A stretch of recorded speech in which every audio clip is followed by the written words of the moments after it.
Security is a chain. The weakest link wins. The open window. Imagine you've spent 3 years hardening a building. The perimeter walls are reinforced concrete. The main entrance has biometric scanners, a security guard, and a man-trap. The server room is behind two separate access control doors, each requiring a different credential. The CCTV system covers every corridor. The budget was significant and the work was thorough. Now, imagine that around the back, there is a window that somebody propped open 6 months ago because the kitchen gets hot in the afternoon. Nobody logged it. Nobody noticed it. Nobody considered it part of the security perimeter because it faces an internal courtyard and the policy only covers external-facing access points. That window is where the attacker goes. Not because they're clever, not because they researched your architecture, because they tried the walls, found them hard, and kept moving until they found the thing that was easy. They are not methodically defeating your strongest defenses. They're searching for the one thing you left unprotected. This is what it means to say that security is a chain and the weakest link wins. The strength of every control you have invested in is irrelevant the moment an attacker finds the component you did not invest in. A system is not secured to the level of its best defense. It is secured to the level of its worst one. That asymmetry is uncomfortable because it means the return on investment for hardening your strongest controls approaches zero, while the return on investment for finding and hardening your weakest link is enormous. Everything in this session is about developing the instinct to find the weak link before the attacker does. In your architecture, in your supply chain, in your people, in your vendor relationships, and in the organizational gaps where security governance has never quite reached. Why the human is always somewhere in the chain. There's a phrase that gets repeated so often in security awareness conversations that it has almost lost its meaning. The human is the weakest link. People say it at conferences. It appears in every security awareness training deck. It is used to justify phishing simulations and mandatory annual training modules. But the phrase is often misunderstood. It is not an insult. It is not a statement about stupidity or carelessness. It is a structural observation about the nature of trust and the limits of training. Humans are the weakest link in security for a specific and important reason. Every other component in a security chain, a firewall, an EDR agent, an MFA policy, behaves according to its configuration. It does not get tired. It does not get pressured. It does not have a colleague asking for a favor at the end of a long Friday. It does not feel embarrassed to say no to someone who sounds authoritative. Humans do all of these things, and attackers know it.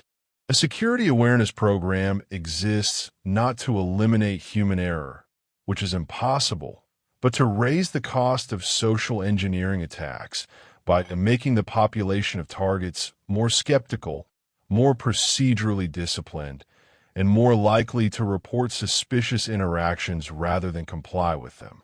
The goal is exactly what we discussed when thinking about attacker economics. Make the human link expensive enough to exploit that attackers prefer a different attack vector. The problem is that awareness programs are often designed as compliance activities rather than behavioral change activities. Employees sit through a 30-minute annual video, click through a quiz at the end, receive a certificate, and the organization marks the control as complete. A year passes. The employee has absorbed almost nothing because a single passive exposure to information does not produce lasting behavioral change in any domain. What produces behavioral change is repeated, spaced, realistic practice with immediate feedback. Phishing simulations work when they are frequent enough to maintain vigilance, varied enough to teach different attack patterns, and followed immediately by a learning moment, not a punishment, when someone clicks. The employee who clicks a simulated phishing link is not failing. They're the system surfacing a training opportunity. The metric you care about is not the click rate in isolation. It is whether the click rate decreases over time and whether the reporting rate, how many employees forward the suspicious email to the security team rather than clicking it, increases. When an employee repeatedly fails phishing simulations over multiple cycles, the graduated response is not to punish them more severely. The first response is to investigate the nature of the failure. Are they clicking all simulations, or are they specifically vulnerable to a certain category? Executive impersonation, IT help desk requests, shipping notification lures.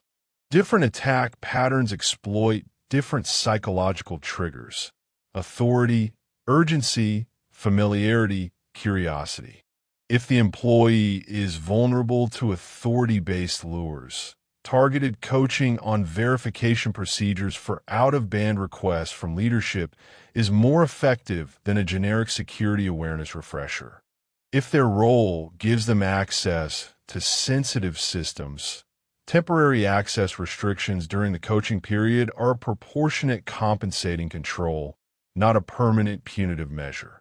The graduated response plan escalates through progressively more intensive interventions while keeping the framing as supportive rather than adversarial. Because an employee who feels shamed will hide their failures rather than report them. Inherited trust, when the chain extends beyond your walls. The most dangerous kind of weak link is the one you did not put in the chain yourself. The one that was already there when you inherited a trusted relationship with a third party. When your organization grants a vendor access to your systems, integrates a third-party library into your application, or processes data through a partner's infrastructure, you extend your trust boundary beyond your own walls. Everything you cannot see, audit, or control about that vendor's environment now has a path into yours. Their weak link becomes your weak link. Their unpatched system becomes your exposure. Their compromised account becomes your breach. This principle has a name in security architecture. Inherited trust is transitive vulnerability. The trust you extend to a third party does not stop at the boundary of what that third party does for you. It propagates through every relationship that third party has trusted in turn. If your payroll vendor trusts a smaller software company that provides their timekeeping module, and that timekeeping module has an unpatched vulnerability and an attacker exploits it, the chain of compromise runs from the attacker through the software company, through the payroll vendor, into your payroll data. You had a business relationship with only one of those entities. You inherited the vulnerability of all of them. This is what makes supply chain risk the hardest category of weak link to manage. You can audit your own systems. You can mandate patching cadences for your own team. You can enforce your own policies. But you cannot compel a vendor to meet a security standard you never contractually defined, and you cannot audit a vendor you have no right to inspect. The time to establish both of those levers is before the contract is signed, not after an incident has already occurred. Implementing a contract review process that actually creates security leverage requires embedding security requirements at 3 specific points in the procurement lifecycle. The first point is before the vendor is selected. The security team needs a seat at the table during vendor evaluation, not after the business has already chosen a preferred partner and legal is finalizing terms. When a decision has already been made, the security team's leverage collapses to either accept the risk or block a business initiative that is already politically committed. The second point is in the contract itself. Security requirements, the right to audit, mandatory breach notification within a defined time frame, evidence of specific certifications such as SOC 2 Type 2 or ISO 27001, and incident response obligations must appear as contractual terms, not as aspirational language in a side letter. A vendor who cannot meet those terms is a vendor whose risk profile needs to be formally documented and accepted at the appropriate level of business authority. The third point is during the relationship, not just at onboarding. Annual security questionnaires, certificate renewal verification, and continuous monitoring of the vendor's publicly visible security posture through attack surface management tools are the operational expression of the right to audit. The governance failure that allows a vendor who does not meet security requirements to remain in contract over the security team's objection is a specific and recognizable pattern. The business owner has made a commitment the security team was not consulted on, and they frame the security team's objection as an obstacle to business operations. The resolution is not a standoff. It is a risk escalation. The security team documents the specific gaps, quantifies the risk exposure in terms the business understands, financial, reputational, regulatory, and escalates to the level of authority that can make an explicit risk acceptance decision. That decision is signed, dated, and attached to a review trigger. If a breach through that vendor occurs, the chain of accountability is clear. If the review trigger activates, the vendor fails a subsequent audit, their own breach is disclosed, the regulatory landscape changes. The risk acceptance is revisited rather than quietly perpetuated. Inherited trust. When the chain extends beyond your walls. The most dangerous kind of weak link is the one you did not put in the chain yourself. The one that was already there when you inherited a trusted relationship with a third party. When your organization grants a vendor access to your systems, integrates a third-party library into your application, or processes data through a partner's infrastructure, you extend your trust boundary beyond your own walls.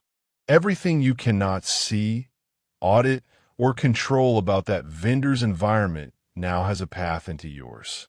Their weak link becomes your weak link. Their unpatched system becomes your exposure. Their compromised account becomes your breach. This principle has a name in security architecture. Inherited trust is transitive vulnerability. The trust you extend to a third party does not stop at the boundary of what that third party does for you. It propagates through every relationship that third party has trusted in turn.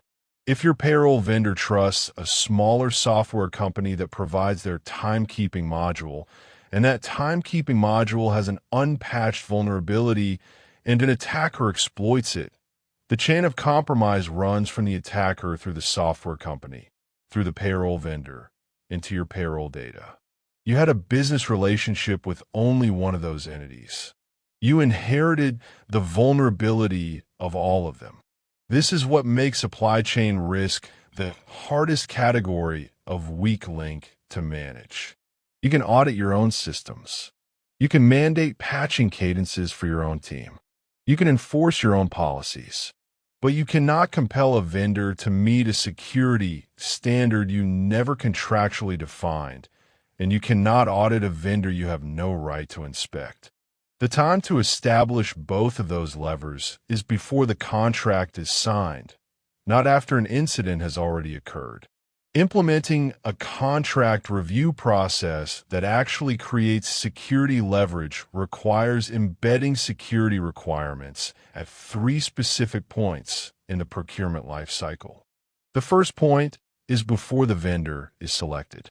The security team needs a seat at the table during vendor evaluation, not after the business has already chosen a preferred partner and legal is finalizing terms.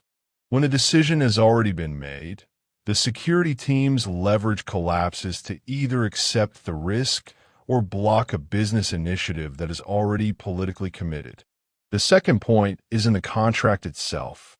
Security requirements, the right to audit, mandatory breach notification within a defined time frame, evidence of specific certifications such as SOC 2 Type 2 or ISO 27001, and incident response obligations must appear as contractual terms, not as aspirational language in a side letter. A vendor who cannot meet those terms is a vendor whose risk profile needs to be formally documented and accepted at the appropriate level of business authority. The third point is during the relationship, not just at onboarding. Annual security questionnaires, certificate renewal verification, and continuous monitoring of the vendor's publicly visible security posture through attack surface management tools are the operational expression of the right to audit. The governance failure that allows a vendor who does not meet security requirements to remain in contract over the security team's objection is a specific and recognizable pattern. The business owner has made a commitment the security team was not consulted on, and they frame the security team's objection as an obstacle to business operations. The resolution is not a standoff. It is a risk escalation. The security team documents the specific gaps, quantifies the risk exposure in terms the business understands, financial, reputational, regulatory, and escalates to the level of authority that can make an explicit risk acceptance decision. That decision is signed, dated, and attached to a review trigger. If a breach through that vendor occurs, the chain of accountability is clear. If the review trigger activates, the vendor fails a subsequent audit, their own breach is disclosed, the regulatory landscape changes. The risk acceptance is revisited rather than quietly perpetuated. Tools that find and harden the weak links. The tools that enforce this principle are those designed specifically to surface the components you have not yet secured, the gaps in your chain that you may not know exist. A phishing simulation platform is a tool for stress testing the human link in your chain under controlled, safe conditions. The value proposition is that you discover who in your organization is vulnerable to social engineering before an attacker does, and you use that discovery to drive targeted training rather than waiting for a real incident to surface the gap. The depth of what a good phishing simulation platform can tell you goes beyond the click rate.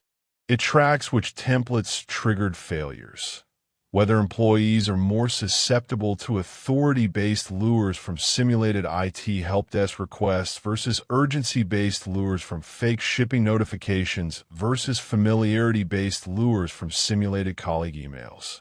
It tracks whether users who fail multiple simulations share a department, a role, a seniority level, or a shift pattern that might indicate a training delivery problem rather than individual susceptibility. It tracks reporting rates, which matter as much as click rates, because a well-trained population does not just resist phishing, it actively surfaces it. The limitation of phishing simulation platforms is that they only harden the links they test. A simulation program that exclusively tests email phishing builds resilience against email phishing while leaving employees entirely unprepared for phishing, voice-based social engineering, or in-person impersonation attacks. The scope of the simulation program must match the scope of the actual threat surface.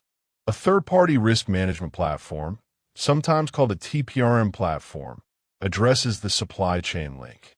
Its function is to automate the collection, assessment, and ongoing monitoring of vendor security posture information.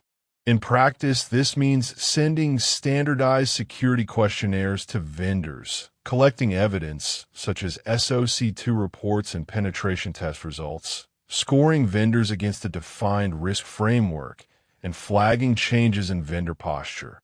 A lapse certification a disclosed breach, a drop in their externally visible security rating that require follow-up. The limitation is that a TPRM platform is only as good as the honesty of the vendor's questionnaire responses and the frequency of the assessment cycle. A vendor who answers a security questionnaire inaccurately and whose certification was last reviewed 18 months ago has not been assessed. They have been documented. Documentation is not the same as verification. A vulnerability scanner, when applied through the lens of weak link identification rather than just compliance scanning, changes how you interpret its output. Rather than asking which systems have the highest CVSS scores, you ask which systems have gone the longest without being assessed, which systems were discovered during scanning that were not in the asset inventory, and which systems have vulnerabilities that have existed for more than 90 days without remediation. These are the systemic weak links, not the loudest vulnerabilities, but the forgotten ones. A critical vulnerability on a well-watched, actively maintained system will be patched. A medium vulnerability on a legacy server that nobody owns, that runs a process nobody has documented, that sits in a network segment that was segmented off and forgotten. That is the open window. MFA, when viewed through the chain model rather than the identity model, is a link reinforcement tool for the specific scenario where one link, the password, is already assumed to be broken. Passwords leak. They get reused. They get phished. In aggregate, credential compromise is among the most common initial access vectors across every industry. MFA does not prevent the password from being stolen. It makes the stolen password insufficient.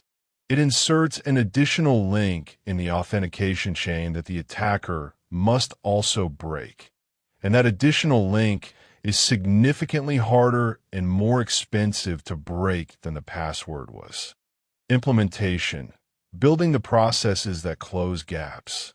Two implementation problems deserve to be worked through in depth because they represent the organizational mechanics of actually closing weak links rather than just identifying them.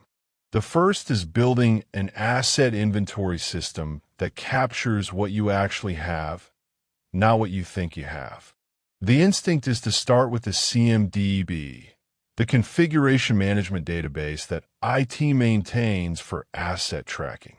The CMDB is a reasonable starting point and a poor finishing point because it is populated by people who are tracking what they know about, and it does not capture what they do not know about. Shadow IT, devices and services procured outside the formal IT process, does not appear in the CMDB because it was never registered. Continuous network discovery is the mechanism that closes this gap.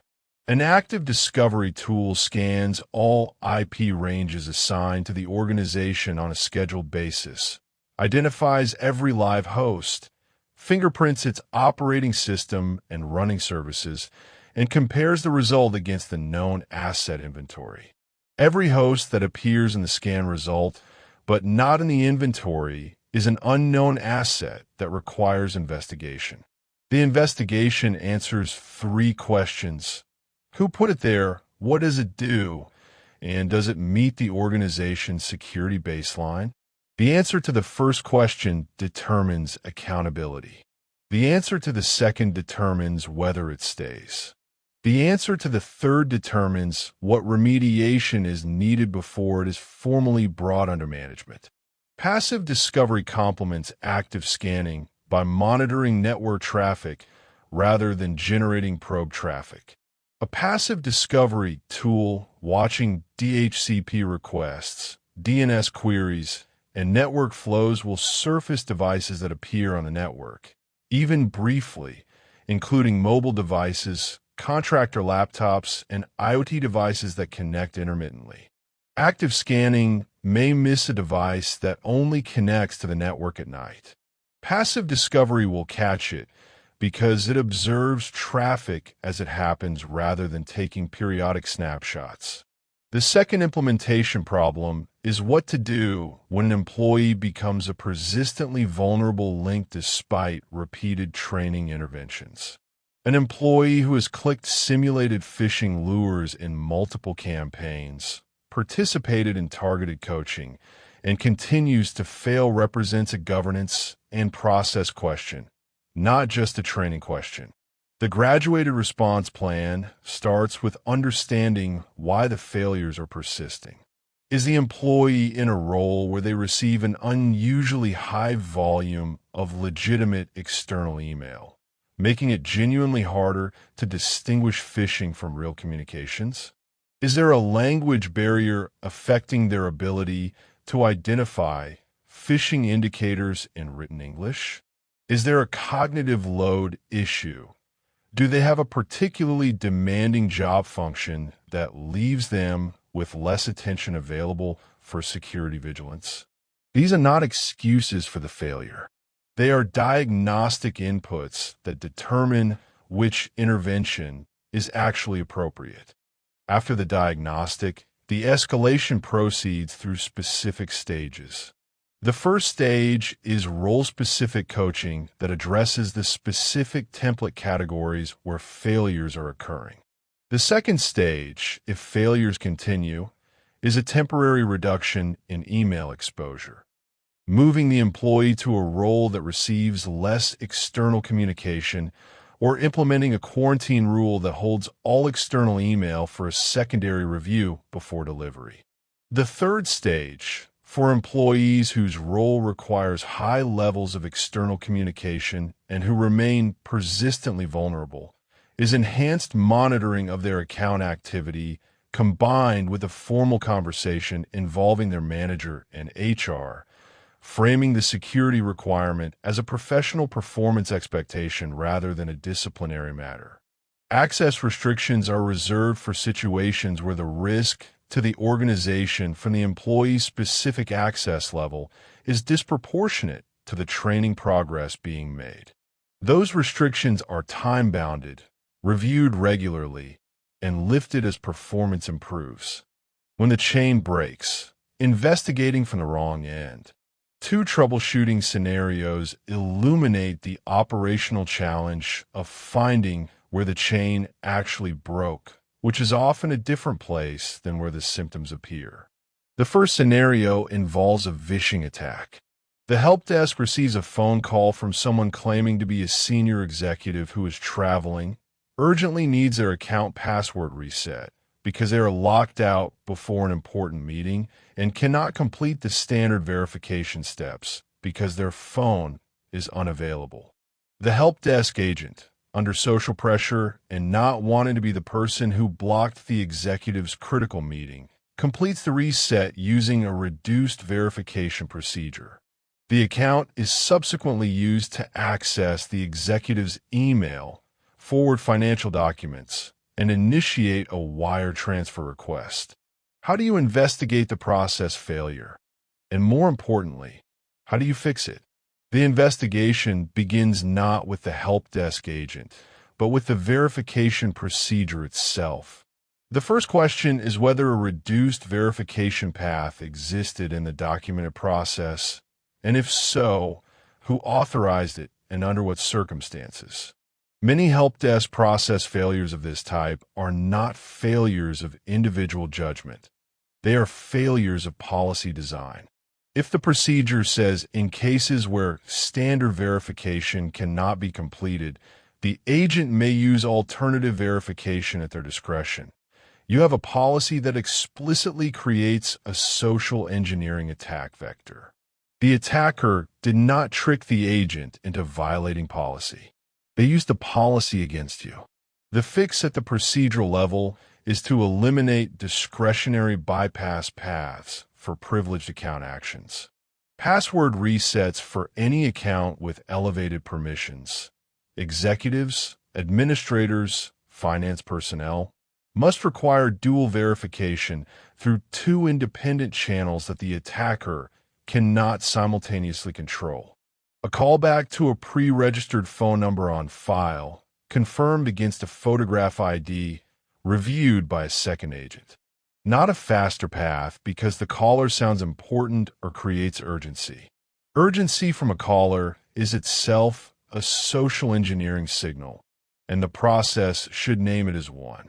The fix at the detection level is to add a monitoring rule that flags privileged account password resets completed through alternative verification pathways and routes them to a security analyst for confirmation before the reset is activated. This introduces a delay. The delay is the cost of the control. It is acceptable because the alternative is a single-agent decision point that an attacker can exploit with a 2-minute phone call. The second scenario involves a junior analyst who escalates to the SOC manager with the assessment that a server has been compromised. Their evidence is a single line in the shell history, the command to remove all files recursively from the root directory. They have not investigated further. They are ready to initiate an IR process based on this one observation. How do you mentor them through a thorough investigation before acting on an incomplete picture? The teaching moment begins with the question of context. A command appearing in a shell history means the command was typed. It does not mean the command was executed successfully. It does not mean it was executed with the permissions necessary to cause the feared damage. It does not tell you who was logged in when it was typed, whether it was a test, a mistake, or a deliberate act. Shell history entries can be planted. They can be the result of a paste error. They can be a command that failed immediately with a permissions error. The investigation must reconstruct the session. Pull the full shell history for that user account and look at what commands preceded and followed the suspicious entry. If the suspicious command appears between unrelated commands with no contextual progression, no reconnaissance, no privilege escalation, no subsequent commands consistent with a successful execution, the most likely explanation is a paste error or a mistyped test. If it appears at the end of a session where the preceding commands show escalating privilege gathering, file access in sensitive directories, and evidence of lateral movement, the picture is entirely different. Cross-reference with system logs. Was a command executed by a root account or a standard user account? If a standard user account typed a command requiring root privileges without sudo, the command failed. The file system is intact.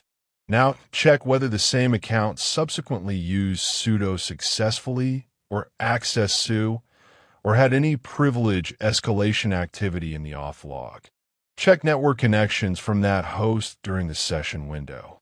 If the account was communicating with an external IP during the suspicious session, you have a more complete picture of a genuine compromise. If there were no external connections and the privilege escalation attempts all failed, you are more likely looking at an insider curiosity incident or a mistake than an active attack. The lesson for the junior analyst is this. One observable is a hypothesis, not a verdict. Your job in a SOC investigation is to build a chain of evidence that either supports or refutes the hypothesis, and to be as rigorous about refuting it as you are about confirming it. Acting on a single observable without that chain leads to false positives that consume IR resources, damage trust with the business, and, most importantly, can cause you to restore or reimage a system that was not actually compromised, destroying the forensic evidence you would need if it turns out the compromise was real and originated somewhere else in the chain. How 3 roles navigate the chain problem differently. 3 roles encounter the chain principle at fundamentally different layers of the organization, and the difference in their perspective is the difference between strategy, detection, and investigation. The threat intelligence analyst working at an MSSP encounters the chain problem at the supply chain intelligence layer. Their version of the weak link question is not about a single customer's environment, but about the dependency graph that connects their customers to the broader ecosystem of software, cloud services, and third-party integrations they all share. When a critical vulnerability is disclosed in a widely used open-source library, the kind of vulnerability that affects every application that has ever imported that library anywhere in its dependency tree, the threat intelligence analyst's immediate responsibility is to map which customers are exposed. This is harder than it sounds, because most organizations do not maintain a live software bill of materials that would let them instantly answer the question of which applications use a given library. The analyst who is waiting for customers to self-report their exposure will always be behind.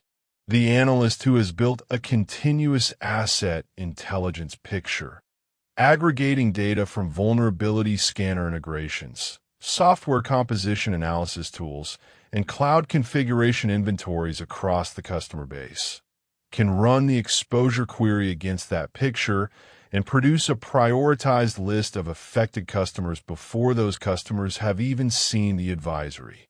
That is the value of treating the dependency graph as a live threat surface rather than a static inventory. When a new customer is being onboarded to the MSSP's managed detection service, the first question is not what detection rules to apply. The first question is, what are the unique weak links in this customer's environment that require custom alerting rather than generic rules? A customer whose business depends on a custom-built web application has a different weak link profile than a customer who runs entirely on SaaS platforms. The customer with legacy industrial control systems connected to their corporate IT network has a different weak link profile than a pure technology company. Onboarding that fails to capture this environment-specific picture produces generic alerts that miss the specific paths an attacker would actually take through that environment. The SOC analyst at L2 and L3 level lives in the moment after the chain has already been broken somewhere. Their challenge is that incident alerts almost never tell them where the initial break occurred. An alert fires because an endpoint is exhibiting malicious behavior, unusual process execution, suspicious network connections, credential access attempts. But that endpoint may not be where the attacker entered. It is where the attacker arrived after traversing a chain of compromises that started somewhere else entirely. The discipline of tracing back to the original weak link, the initial access vector, is what separates an L2 analyst from an L3 analyst in practice. The L2 analyst contains the compromised endpoint and closes the ticket. The L3 analyst asks how the attacker got to this endpoint, works backwards through the pivot chain using lateral movement artifacts and authentication logs, network flow data, and EDR telemetry, and identifies the actual entry point. Only by finding the entry point can you close the chain link that was broken.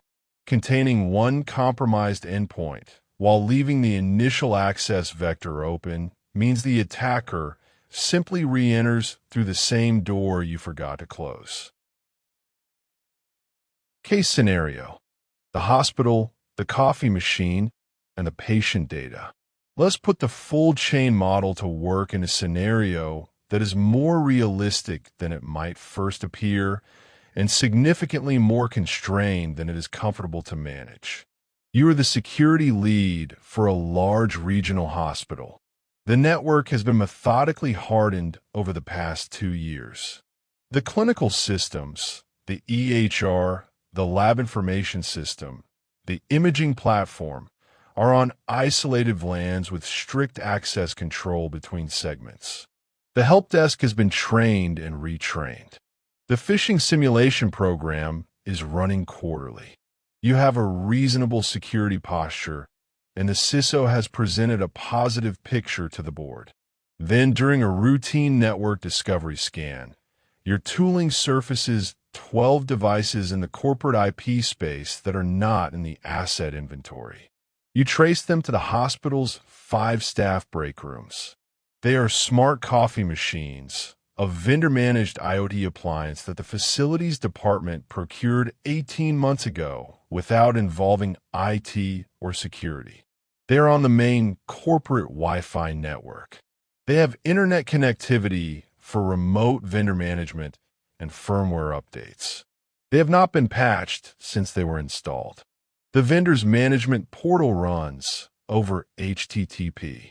The device firmware has 2 published CVs, one for unauthenticated remote code execution and one for default credentials that are documented in a publicly available support forum.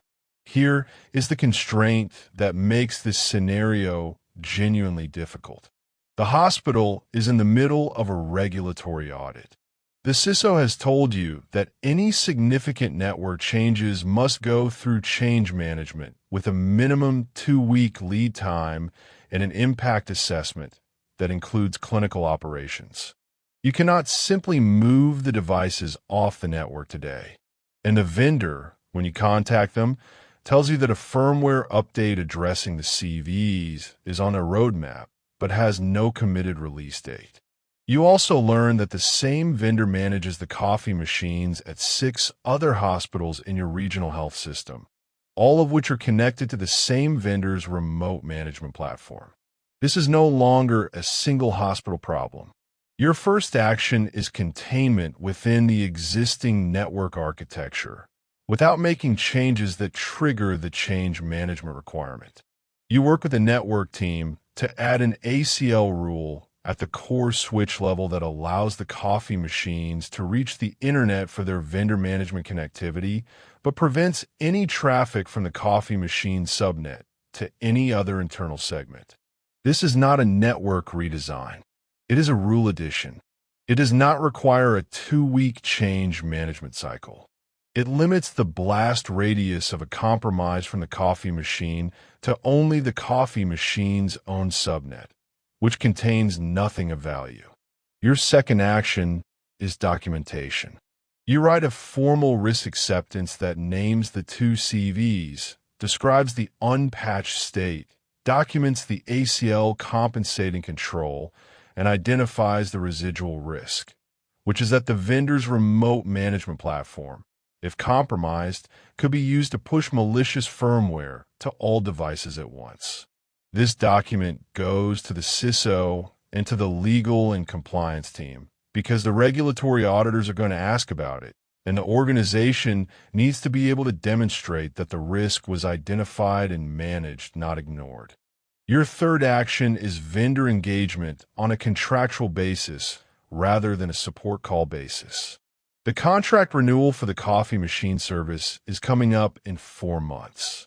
You draft a set of security requirements, minimum patching commitment, evidence of penetration testing of the device and the management platform, removal of default credentials, HTTPS-only management interface, and route them through legal to be incorporated as contract conditions rather than aspirational requests.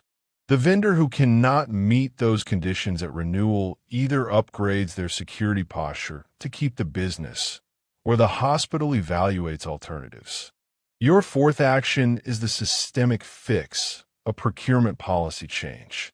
You work with the facilities and procurement departments to establish a formal intake process for any device that connects to any hospital network.